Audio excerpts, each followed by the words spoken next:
নমস্কার বন্ধুরা, welcome to my blog. আজ রবিবার দিন, বেশ রোদ ঝলমলে একটা দিন। আকাশটা কি সুন্দর লাগছে, তাই না? এবং কয়েকদিন ধরে বৃষ্টি হওয়াতে গাছপালাগুলো যেন হেসে খেলে উঠেছে। চারিপাশে সবুজে সবুজ, খুব সুন্দর লাগছে। ছাদ থেকে নেমেই ব্রেকফাস্টটা করে নিলাম। তো একটু পাউরুটি সেঁকে ডিম টোস্ট করে নিলাম। তারপর যাব বাজারে, একটু বাজার থেকে ফিরে প্রথমে মাংসটা একটু ম্যারিনেট করে রেখে দিলাম, কারণ মাংসটা কিছুক্ষণ রাখতে হবে। তাই আগে ওটাকে ম্যারিনেট করে এবার সবজি কেটে নিলাম। সবজি কাটার পর চলে আসলাম অন্যান্য কাজ করতে। এই জামা কাপড়গুলো একটু ভিজিয়ে কাচবো, হাতেই কাচবো, এগুলো আর মেশিনে দেবো না, এগুলো খুব নোংরা করে তো রূপসা, তাই এগুলো হাতেই কাচি। তো এবার খুব ভাদ্র মাস ধরেও কিন্তু বেশ বৃষ্টি হচ্ছে। অন্যান্যবার ভাদ্র মাসে কিন্তু খুব গরম থাকে, আর পুজোর সময় একদম ভাসিয়ে বৃষ্টি হয়।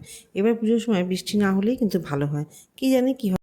সব কাজকর্ম করে মেয়েকে পড়তে বসিয়ে আবার ফিরে আসলাম রান্নায়। এবার রান্নাটা চাপিয়ে দিলাম, রান্নাটা করে ফেলি। এই পুজোর আগে ভাবি যে একটু রূপচর্চা করবো, এই কাজকর্মের মধ্যে আর সেটুকুও করে উঠতে পারি না, সামান্য একটুও করে উঠতে পারি। খাওয়া দাওয়ার পর ও বসে পড়েছে টিভি দেখতে।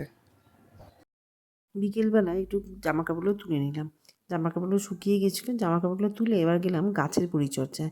গাছগুলো একটু কাটবো, কারণ বৃষ্টিতে গাছগুলো খুব ঝোপালো হয়ে গেছে, সকালেই এসে দেখেছিলাম। তো গাছগুলো কাটতে কাটতে, ও মা, এ তো দারুণ ব্যাপার! তো দেখছি ড্রাগন ফ্রুটস, এই কদিন দেখতেই পাইনি, গাছের মধ্যে ঢুকেছিল বলে দেখতেই পাইনি। সন্ধ্যাবেলায় সেজেগুজে রেডি হলাম একটু বাজার যাবো বলে। মাস কাবারই বাজার করবো আর কি, এই তো মাস শুরু হলো। তো প্রথমেই গেলাম এটিএমে টাকা তোলার জন্য, তারপরে টুকটাক বাজার করে বাড়ি ফিরে আসলাম। এই গেল আজকে সারাদিন কাজ কর্মর মধ্যে দিয়ে। আবার কালকে দেখা হবে বন্ধুরা।